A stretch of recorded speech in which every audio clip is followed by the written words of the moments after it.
December 12, 1944. Camp McCain, Mississippi. The transport truck rolled through the gates of the prisoner of war facility just as winter dusk settled over the pine forests of eastern Mississippi. Inside, 43 German women sat in silence, their gray auxiliary uniforms hanging loose on frames that had once filled them properly. They had traveled for 3 days from the port in New York, processed through multiple facilities, each stop revealing more about the country that had defeated their armies in France. But nothing had prepared the American soldiers at Camp McCain for what stepped off that truck. Colonel Edward Lewis stood beside the vehicle as the rear gate dropped open, his weathered face arranged in the formal expression he had worn through countless prisoner arrivals over the past 2 years. He had overseen the processing of thousands of German soldiers, Italian prisoners, even a few Japanese sailors. He considered himself beyond surprise. He was wrong. The first woman to descend was Martha Schaefer, 24 years old, former radio operator from Berlin. She moved with deliberate precision, her back straight despite obvious exhaustion. But it was her face that made Colonel Lewis's breath catch. Her cheekbones protruded sharply beneath skin stretched thin as parchment. Her eyes, a pale blue that might once have been striking, sat deep in hollow sockets rimmed with the purple shadows of prolonged malnutrition. Her hands, gripping the side of the truck for balance, were skeletal.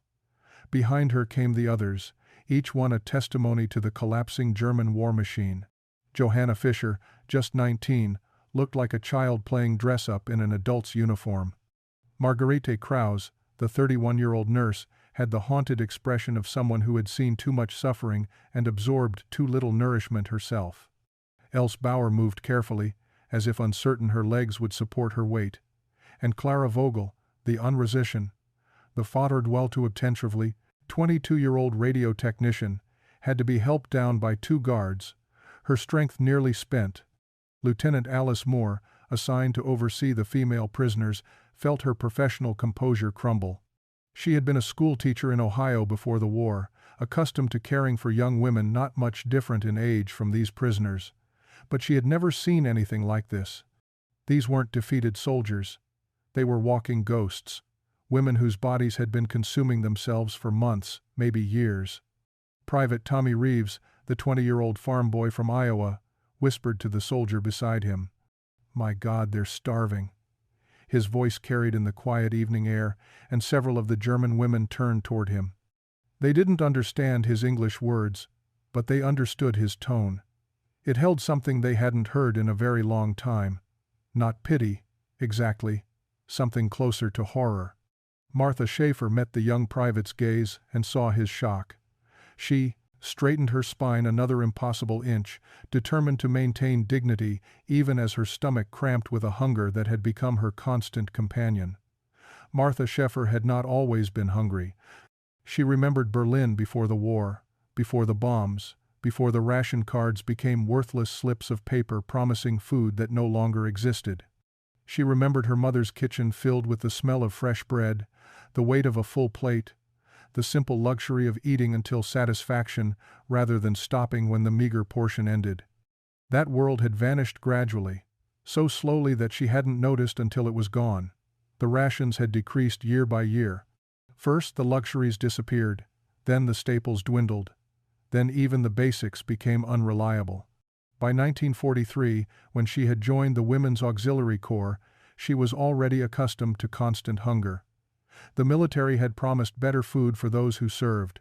It was a lie, but a seductive one. Her assignment to France in early 1944 had come with whispered promises of access to French resources, to the food that occupied territories could provide. Another lie. The Wehrmacht took everything of value and left scraps for their support personnel. Martha and the other women in her communications unit survived on thin soup made from vegetable peelings, bread so dense with sawdust it barely qualified as food, and ersatz coffee that tasted like burned dirt. Johanna Fischer had believed the propaganda longer than most. Even as her body withered, she had repeated the phrases about sacrifice for the fatherland, about how their suffering would ensure victory, about how the enemy lived in decadent excess, while Germans showed their superior character through discipline and deprivation. She had believed it right up until the moment American soldiers captured their unit outside of Metz in November. The Americans who took them prisoner had been eating chocolate. Johanna had stared at the brown bars they pulled casually from their pockets, sharing them with each other as if such abundance was normal, expected, unremarkable. One soldier had even offered her a piece. She had been too shocked to accept, certain it was some kind of trick or test. Later, locked in the temporary holding facility, she had wept silently, mourning not her capture but the realization that everything she had been told was backwards. If the decadent Americans had chocolate to spare, what did that make German deprivation, sacrifice, or simply suffering? Margarete Krauss had watched women die of starvation in the military hospital where she worked in France. Not from wounds, not from disease, but from bodies simply giving up after too many months of too little food. She had held their hands as they faded, had written letters to families who were likely just as hungry back in Germany, had wondered when her own body would decide it had endured enough. She had a daughter named Sophie, 8 years old, living with Margarete's mother in Hamburg. Every night Margarete prayed that somehow her child was finding food, that her mother's connections and resourcefulness were keeping Sophie alive. But she had received no letters in 8 months. The silence terrified her more than captivity ever could. The morning after their arrival, Lieutenant Alice Moore came to escort the German women to breakfast. She had spent a sleepless night thinking about their condition, about the protocols she was supposed to follow, and about the simple human reality that these women needed food more than they needed processing paperwork. She had spoken with Colonel Lewis at dawn, and he had agreed. Feed them first. Everything else could wait. Martha Schaefer stood when the lieutenant entered the barracks, automatically bringing herself to attention. Behind her, the other women rose as well, their movements stiff and uncertain. They had been given rough wool blankets the night before, the first warm covering many of them had experienced in months, and several had been too overwhelmed to sleep, afraid that closing their eyes would make the warmth disappear.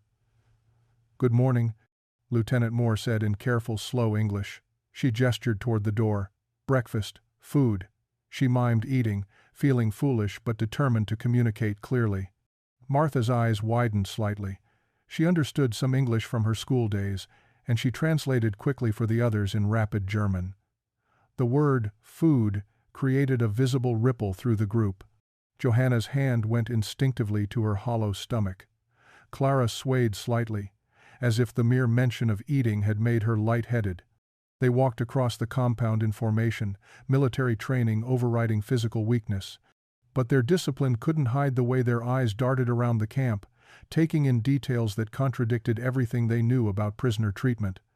The American soldiers they passed looked healthy, well-fed, their uniforms clean and properly fitted. The buildings were maintained, painted, solid. There were no signs of deprivation, no evidence of a nation struggling under the weight of total war. The mess hall loomed before them, a long wooden structure with windows that actually had glass in them. Lieutenant Moore pulled open the door, and the smell that rushed out stopped the German women in their tracks. Hot food. Real food. The rich aroma of cooking meat, fresh bread, coffee that smelled like actual coffee rather than the burned grain substitute they had choked down for years. Else Bauer made a small sound in her throat, halfway between a gasp and a sob. Sergeant William Tucker stood inside, having arrived at the mess hall 2 hours before dawn to prepare for this moment. Colonel Lewis had briefed him on the prisoners' condition, and Bill had seen their faces when they arrived. He was a man who had lost his wife to illness 3 years ago, who had found purpose in feeding people, who believed that a good meal could heal wounds that medicine couldn't reach. He had prepared accordingly. The tables were set with metal trays, cups, utensils arranged with care. But it was what waited behind the serving line that made Martha's careful composure finally crack. Her hand rose to cover her mouth, and tears she had refused to shed through months of hunger and defeat began streaming down her gaunt face. Sergeant Tucker had made a decision that would be talked about for decades afterward. He had prepared the same meal that American soldiers received. Not reduced portions, not prisoner rations, not the minimum required by the Geneva Convention. The same meal. When Corporal David Chen had questioned this choice in the pre-dawn kitchen, Tucker had simply said, "Look at them, David. Look at those women and tell me you could serve them less." Martha stood at the front of the line, trying to process what she was seeing. A thick slice of meatloaf, glistening with a rich, brown gravy. A generous mound of mashed potatoes, real butter melting into a golden pool at the summit. Green beans, not the withered, half-rotten vegetables she had grown accustomed to, but fresh, vibrant, seasoned with small bits of bacon. 2 slices of white bread, soft and pillowy, real butter in a small paper cup, and in a separate cup, cherry cobbler, the red fruit visible beneath a golden crust. Her hands trembled as she held out her tray. Sergeant Tucker served her himself, his portions generous, his eyes kind but professional. "Ma'am," he said quietly, though she didn't understand his words. Behind Martha, Johanna began to cry, silent tears streaming down her face as her tray filled with more food than she had seen in a single meal in over 2 years. Lieutenant Moore guided them to tables, helping the women who were too overwhelmed to move on their own. Clara sat down heavily, staring at her tray as if it might vanish if she looked away. Marguerite's hands hovered over her food, uncertain where to begin, afraid that picking up her fork would break whatever spell had conjured this abundance. It was Else who moved first. She picked up her fork with shaking hands, cut a small piece of meatloaf, and brought it to her mouth. The taste of real meat, properly seasoned, cooked with care, rather than merely boiled into submission, hit her senses like a physical blow. She made a sound that was half moan, half sob, and then she was eating with desperate intensity, forgetting manners, forgetting military bearing, forgetting everything except the overwhelming need to consume this miracle before it disappeared. Her breakdown triggered the others. Within seconds, all 43 women were eating with a ferocity that made the American soldiers standing guard look away in discomfort. Johanna shoveled mashed potatoes into her mouth so fast she began to choke, coughing and crying simultaneously. Martha tried to maintain some dignity, tried to eat slowly, but her body betrayed her, her fork moving faster and faster as years of deprivation overrode her conscious control. Marguerite ate with one hand while the other clutched her stomach, as if trying to hold the food inside her body through sheer force of will. Clara finished her entire meal in less than 5 minutes, then sat staring at her empty tray with an expression of devastation, as if she had lost something precious rather than consumed it. Private Tommy Reeves stood against the mess hall wall, his rifle held loosely in hands that had forgotten their purpose. He was supposed to be guarding these women, maintaining security, ensuring proper protocol. Instead, he was witnessing something that would haunt him for the rest of his life. Not horror, exactly, but something equally profound. The raw, desperate humanity of people who had been starving discovering that food still existed in the world. Johanna had stopped crying long enough to start on her bread, tearing off pieces and stuffing them into her mouth without bothering to chew properly. The butter she had been given sat forgotten on her tray, the concept of spreading it apparently too time-consuming when she could be eating. She noticed it finally, stared at the small yellow square as if seeing gold, and then simply bit into it directly, consuming the entire portion in one mouthful. The richness of pure butter after years of ersatz margarine made from coal byproducts caused her eyes to roll back slightly, a moment of pleasure so intense it bordered on pain. Corporal Chen had seen poverty in San Francisco's Chinatown, had watched his own parents stretch impossible budgets to feed their children during the Depression years. But this was different. These women weren't just hungry. They were eating like people who had forgotten what it meant to be full, who had lost the ability to trust that another meal would come tomorrow. He moved along the serving line and, without being asked, began preparing second portions. Sergeant Tucker saw what David was doing and nodded his approval. He had made extra, anticipating this exact scenario. The math was simple. These women probably needed 3 or 4 days of regular meals just to begin recovering from their malnourishment. But their bodies would remember abundance from this first meal, would begin the long process of healing from this moment forward. Martha finished her meatloaf and immediately started on the green beans, eating them with her fingers when her fork proved too slow. She had maintained her composure longer than most, but the facade crumbled completely when she tasted the cherry cobbler. The sweetness, the texture of real fruit, the buttery crust, all combined into something that her starved brain interpreted as almost painfully beautiful.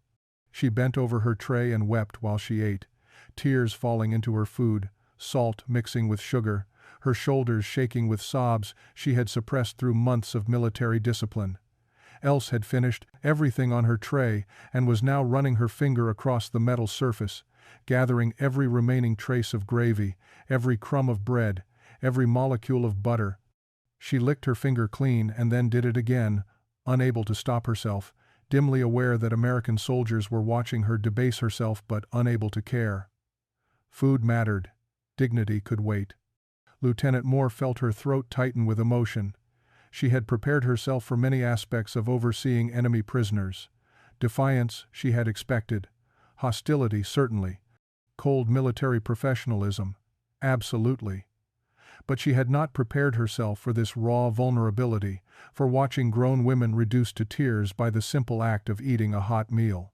She caught Colonel Lewis's eye across the mess hall. His expression mirrored her own confusion of pity, anger at what had been done to these women, and determination to help them recover. When Corporal Chen approached the tables with offers of second helpings, several women looked at him with expressions of such desperate hope that he had to turn away briefly to compose himself. Margarete reached up with a trembling hand to accept another portion of mashed potatoes, and then surprised everyone by whispering in broken English, "Thank you. Thank you." The words came out thick with emotion and unfamiliar pronunciation, but their sincerity was unmistakable. The aftermath of that first breakfast created a crisis that no military manual had prepared anyone to handle. Within 2 hours, more than half the German women were violently ill. Their shrunken stomachs, accustomed to meager rations and thin soup, rebelled against the sudden influx of rich food. Margarete, the nurse, found herself caring for her fellow prisoners while fighting her own nausea, her medical training overriding her physical distress. Lieutenant Moore called for the camp physician, Dr. Benjamin Walsh, who arrived to find the women's barracks transformed into an improvised infirmary. He examined them with growing concern, noting not just the immediate digestive distress but the underlying malnutrition that had caused it. "Severely underweight," he wrote in his report that evening. "Evidence of prolonged starvation. Vitamin deficiencies apparent. Will require careful dietary management to avoid refeeding complications." But even as their bodies protested, the women couldn't stop thinking about food. Johanna lay on her cot, clutching her cramping stomach, and whispered to Else in the next bed, "It was worth it. Even this pain, it was worth it." Else nodded weakly, understanding completely. They had been sick from hunger so many times that being sick from eating too much felt almost like a victory. Sergeant Tucker consulted with Dr. Walsh about adjusting the meal plan. "Smaller portions initially," the doctor advised. "More frequent meals. Foods that are easier to digest. Build them back up gradually." But Tucker could see the conflict in the physician's eyes, the same conflict he felt himself. Medical logic said, "Go slowly." Human compassion wanted to give them everything immediately. By evening, the women had recovered enough to gather in the barracks' common area. Martha sat with her back against the wall, her diary open on her lap. She had started writing again, something she hadn't done since her capture. The words flowed in German, trying to capture the impossibility of what they had experienced. "How do I write about this meal? How do I explain to myself that our enemies fed us better in one breakfast than the Reich fed us in months? What does this say about everything we believed?" Clara spoke quietly in German, her voice carrying in the silent room. "My brother wrote to me last year from the Eastern Front. He said the Russian prisoners they captured were starving. He said it was because the Soviets didn't care about their own soldiers." She paused, her thin frame hunched forward. "But we were starving too. In our own military. The Americans have had us for one day, and they've fed us like this. What does that make us?" The question hung in the air, heavy with implications that went far beyond food. Johanna, the youngest, who had clung to her beliefs longer than most, spoke with a trembling voice. "I thought Americans were supposed to be weak, soft. That's what we were told. That their abundance made them inferior to our discipline." She laughed, a broken sound. "But they have abundance, and they share it, even with us. Even with their enemies." Margarete thought of her daughter Sophie back in Hamburg. Was her little girl as hungry as they had been? Was anyone feeding her with kindness? The thought made her chest ache worse than her overfull stomach. She had spent months telling herself that suffering for the war effort meant something noble. Now she wondered if she had simply been suffering needlessly, while men in power made promises they never intended to keep. 3 days after their arrival, Martha approached Lieutenant Moore with a carefully rehearsed request in halting English. "We work, yes? Kitchen, please?" She gestured toward the mess hall, her meaning clear even through the language barrier. Alice Moore hesitated, considering the implications. Allowing enemy prisoners to work in food preparation raised security questions. But she also understood what Martha was really asking for. Not just activity to pass the time, but purpose, connection. A way to earn the food they were receiving. Colonel Lewis approved the request with one condition. They would work under direct supervision, and Sergeant Tucker would have final authority over their assignments. When Martha and 5 other women reported to the kitchen the next morning, Tucker greeted them with cautious welcome. He demonstrated tasks through gestures and simple words: peeling potatoes, washing dishes, cleaning surfaces. Basic work that required no complex communication. Else proved to have an instinct for cooking that surprised everyone. She watched Tucker prepare the noon meal with intense focus, absorbing techniques and measurements. When he caught her studying his movements, he paused, and then deliberately showed her how he seasoned the vegetables, how he tested the temperature of the oven, how he knew when meat was properly cooked. She nodded eagerly, her hands mimicking his motions in the air. Corporal Chen found himself working alongside Clara at the dishwashing station. She was meticulous, almost obsessive, about ensuring every plate was perfectly clean. He realized after watching her for a while that she was treating each dish with reverence, as if the objects that held food deserved respect. When he showed her a more efficient way to stack the clean dishes, she smiled at him shyly, the first genuine smile he had seen from any of the German women. The kitchen became a space where language barriers mattered less than shared purpose. Johanna learned to knead bread dough under Tucker's patient instruction, her thin arms gradually building strength through the repetitive motion. She discovered that the rhythm of kneading was meditative, allowing her mind to quiet after months of anxiety and confusion. The smell of yeast and rising dough became associated in her mind with safety, with a kind of peace she hadn't known existed. By the second week, the 6 women working in the kitchen had begun teaching German words to the American staff in exchange for English lessons. "Kartoffel," Clara would say, holding up a potato. "Potato," Chen would reply, and they would both repeat the words in each other's languages, laughing at their mutual pronunciation struggles. These simple exchanges built something fragile but real between former enemies. Sergeant Tucker noticed that the women who worked in the kitchen were recovering faster than those who remained idle in the barracks. They had gained weight, yes, but more than that, they had gained something in their eyes, not quite hope, not yet, but something closer to it. The possibility that they might have value beyond what their uniforms had once represented. The beginning of understanding that they were being seen as human beings rather than simply as enemy prisoners who needed to be fed. In January of 1945, the International Red Cross established procedures for prisoners of war to correspond with their families. Lieutenant Moore distributed writing paper, envelopes, and pencils to the German women, explaining through Martha's translation that they could send letters home. The announcement created an immediate stir of excitement followed quickly by anxiety. What would they say? What could they say? Martha sat at the barracks table with blank paper before her, pen motionless in her hand. How could she explain her situation to her parents in Berlin? She imagined them receiving a letter describing American abundance while they huddled in bomb shelters, scraping by on rations that grew smaller each week. Would they think she had been brainwashed? Would they believe her when she described being fed 3 full meals daily, about kitchen work that felt more like hospitality than imprisonment? She wrote carefully, choosing each word with diplomatic precision. "I am safe and well treated. The Americans follow the Geneva Convention strictly. I am healthy and working in the camp kitchen. Please write to me about how you are managing. I think of you constantly." She didn't mention the meatloaf, the butter, the cherry cobbler. Some truths felt too cruel to share. Johanna wrote to her mother in Munich with the enthusiasm of her 19 years, momentarily forgetting the context of her captivity. She described learning to bake bread, the kindness of Sergeant Tucker, the way Corporal Chen had taught her to say, "Good morning," in English. Only when she finished did she realize how her letter might sound.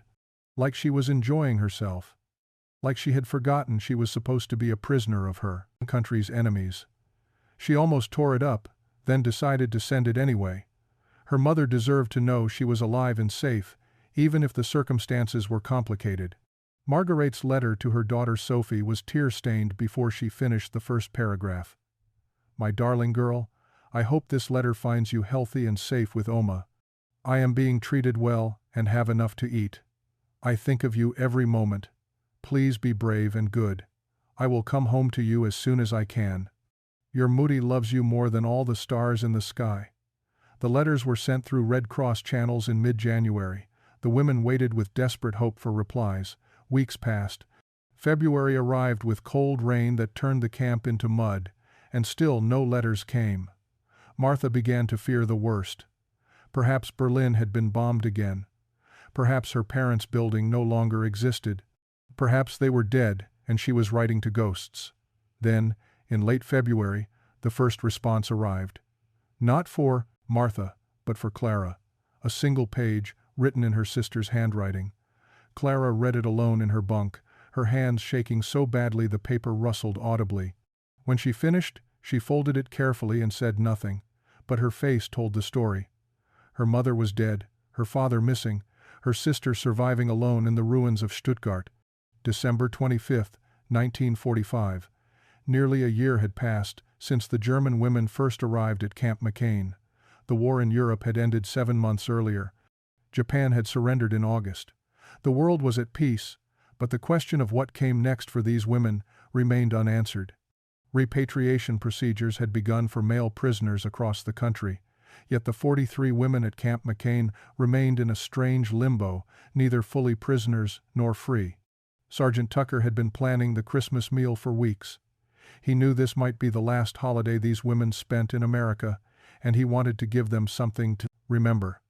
Something that would perhaps soften their memories of captivity, proof that even in war, humanity could persist. He prepared a feast that rivaled anything the American soldiers would receive. Roasted turkey with sage dressing, honey-glazed ham, sweet potatoes with marshmallows, green bean casserole, fresh rolls with real butter, cranberry sauce, and 3 different pies for dessert. The German women entered the decorated mess hall in stunned silence. Paper chains hung from the ceiling, cut and assembled by American soldiers working alongside German prisoners. A small Christmas tree stood in the corner, donated by a local family who had heard about the women and wanted to contribute to their celebration. Presents wrapped in brown paper sat beneath it, small gifts purchased by staff members with their own money. Martha stood frozen in the doorway, overwhelmed by the generosity of it all. This wasn't required by any regulation or treaty. This was something else entirely.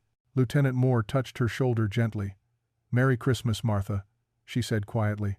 Martha's English had improved dramatically over the year, and she understood perfectly. "Merry Christmas, Lieutenant," she whispered back, her voice breaking. The meal was elaborate and abundant, but this time the women ate slowly, savoring rather than desperately consuming. They had gained weight over the months, their faces filling out, their bodies recovering from the starvation that had nearly destroyed them. But more than their physical transformation, something internal had shifted. They no longer ate like prisoners, afraid the food would disappear. They ate like people who had learned to trust that tomorrow would bring another meal. After dinner, Colonel Lewis stood to address the room. His words were translated by Martha, who had become the unofficial bridge between the two groups. "Ladies," he began, his voice formal but warm, "you came to us as enemies. Many of you will soon return to Germany, to rebuild your lives and your country. I hope you will remember that Americans believe in second chances, in redemption, in the possibility that former enemies can become friends." Else raised her hand, surprising everyone. She stood slowly, her voice steady despite obvious emotion. In careful English she had practiced for this moment, she spoke directly to the colonel. "Sir, some of us, we do not want to go back. Germany is broken. Here, we have found something we never had before. we have found hope." Her words fell like stones into still water, creating ripples that would spread far beyond that Christmas evening. The request created an unprecedented crisis for military bureaucracy. 18 of the 43 German women formally petitioned to remain in the United States rather than accept repatriation. Their reasoning was complex, emotional, and deeply practical. They had lost families to bombing raids. Their cities existed only as rubble. The country they had served, no longer existed in any recognizable form. But more than that, they had discovered something in American captivity that they wanted to spend their lives defending and sharing with others. Martha stood before Colonel Lewis in his office, serving as spokesperson for the group. Her English was now fluent, her understanding of American culture surprisingly deep after a year of daily interaction. "Colonel, we understand this is unusual. We know we were your enemies, but we have learned what America truly means. Not from propaganda, not from newspapers, but from how you treated us when you had every reason to hate us. You fed us when we were starving. You treated us with dignity when we expected cruelty. You gave us hope when we had lost everything." The military response took months. Lawyers debated legal precedents. Politicians argued about optics. Would allowing former enemy soldiers to remain send the wrong message, or would it demonstrate American values of redemption and second chances? The debate reached Washington, where officials who had never met these women made decisions about their futures based on policy rather than human reality. While bureaucracy ground slowly forward, life at Camp McCain continued its strange transformation. The German women were no longer treated as prisoners. They worked alongside American staff, attended English classes organized by Lieutenant Moore, and began learning about American civics and history. Sergeant Tucker taught cooking classes where German and American recipes merged into something new. Corporal Chen organized cultural exchange evenings where both groups shared music, stories, and slowly built friendships from the ruins of war. Margarete received a letter in March of 1946. Her daughter Sophie was alive, living with neighbors in Hamburg after Marguerite's mother had died in a bombing raid. The news was devastating and hopeful simultaneously. Sophie needed her mother, but the child was surviving, resilient in presented ways that broke and healed Margarete's heart. She made the difficult decision to accept repatriation, to return to the daughter who needed her more than she needed the promise of American abundance. Of the 18 who had requested to stay, 12 were eventually granted permission to remain as displaced persons pending immigration status. They would need sponsors, jobs, and communities willing to accept former enemies as neighbors. The process would take years, but it would succeed. Martha found sponsorship with a family in Georgia who needed a translator. Else went to Ohio to work in a hospital. Johanna, the youngest, was sponsored by Lieutenant Moore's own family, eventually attending college and becoming a teacher herself. 25 years later, Martha stood in a kitchen in Atlanta, preparing meatloaf and mashed potatoes for her American husband and their 3 children. The recipe was Sergeant Tucker's, passed down before he retired. As she spooned gravy over the meat, she remembered that first breakfast at Camp McCain, remembered weeping while she ate, remembered the moment everything changed.